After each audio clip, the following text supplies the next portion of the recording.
কুলসুম আঁতকে উঠে হাত সরিয়ে নিয়ে বলল, আমারে মাপ দাও মা, ওই পুতুলটা তুমি দূরে সরাও, ওটা শয়তানের চেলা। মিনি শান্ত চোখে পুতুলটার দিকে তাকালো। তার ছোট মনে এখন এক অদ্ভুত জেদ চেপে বসে। সে পুতুলটাকে নিয়ে তার পড়ার টেবিলে গিয়ে বসলো। টেবিলের উপর একটা মোমবাতি জ্বলছিল। মিনি মোমবাতির শাখার ওপর পুতুলটার পাটা একটু ধরলো। 1 সেকেন্ডের ভগ্নাংশের মধ্যে কুলসুমের পা থেকে চামড়া ঝলসানোর পোড়া গন্ধ বের হতে লাগলো। কুলসুম আত্মচিৎকার করে মেঝের উপর লুটিয়ে পড়ল। তার পায়ের পাতা দাউ দাউ করে না জ্বললেও ভেতর থেকে পুড়ে কয়লা হয়ে যাচ্ছিল। সে চিৎকার করে বলতে লাগলো, মিনি থামো, আমি মরে যাচ্ছি, মাগো বাঁচাও। বাড়ির ভেতরে যেন এক অদৃশ্য বিভীষিকার রাজত্ব শুরু হয়েছে। কোনো জাদু মন্ত্র নয়, বরং এক আদিম প্রতিহিংসা যেন এই ছোট্ট পুতুলটার ভেতর আশ্রয় নিয়েছে। যে প্রতিহিংসার লক্ষ্য এই বাড়ির প্রতিটি জীবন্ত প্রাণ। মিনি পুতুলটার পা মোমবাতি থেকে সরিয়ে নিল। সে কুলসুমের দিকে তাকিয়ে এক রহস্যময় হাসি হাসলো, যা কোনো 7 বছরের বাচ্চার মুখে মানায়। সে ধীর গলায় বলল, কুহু খুব রাগ করেছে, তুমি ওকে ফেলে দিতে চেয়েছিলে কেন? কুলসুম অসহায়ের মতন পড়ে রইল মেঝেতে। সে দেখলো জানলার বাইরে আকাশটা আবার কালো হয়ে আসছে। মেঘের ডাক যেন কোনো এক অশুভ সংকেত দিচ্ছে। সে জানে আজকের রাতটা তাদের কারোর জন্যই সহজ হবে না। পুতুলের এই খেলা মাত্র শুরু হয়েছে, আর এর শেষ যে কোথায় তা কেউ জানে না। রাত তখন 11টা পেরিয়ে 12টার দিকে এগোচ্ছে। বাইরের বৃষ্টির তোড় আরো বাড়ছে, যেন আকাশ ছেড়ে প্লাবন নামবে। বাতাসের ঝাপটায় জানলার পাল্লাগুলো মাঝে মাঝে সজোরে শব্দ করে উঠছে, যেন বাইরের কোনো অতৃপ্ত আত্মা ভেতরে ঢোকার জন্য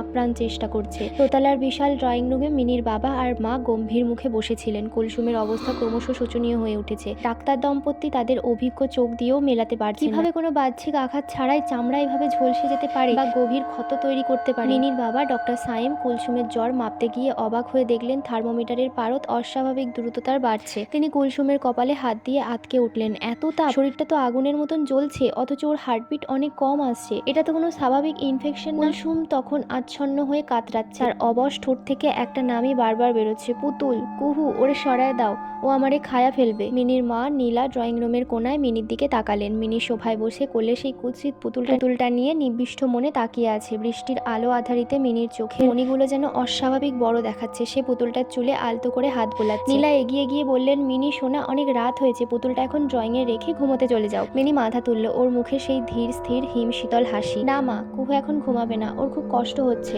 ওর একটা হাত ভাঙা, একটা চোখ নেই, ও বলছে ওর খুব একা লাগছে। ডাক্তার সাইম বিরক্ত হয়ে বললেন, মিনি জেদ করো না তো, ওই পুতুলটা আসার পর থেকেই বাসায় অঘটন ঘটছে, ওটা আমাকে দাও, আমি ওকে কাল সকালে ডাস্টবিনে ফেলে দেবো। সাইম যেই পুতুলটার দিকে হাত বাড়ালেন, অমনি মিনি পুতুলটাকে সজোরে জাপটে ধরলো। পুতুলটার পেটটা মিনির 2 হাতের চাপে একটু চুপসে গেল। ঠিক সেই মুহূর্তে বিছানায় শোয়া কুলসুম হঠাৎ করে ধনুকের মতো বেঁকে গেল। তার মুখ দিয়ে এক অমানসিক আর্তনাদ বের হচ্ছে, যেন তার পেটের ভেতরে কলিজা কেউ চিপে ধরেছে। কুলসুমের নাক আর মুখ দিয়ে ফিনকি দিয়ে রক্ত বেরিয়ে এলো। সাইম আর নীলা হতভম্ব হয়ে কুলসুমের দিকে দৌড়ে গেলেন। নেক্সট পার্ট চাই? কমেন্ট করো।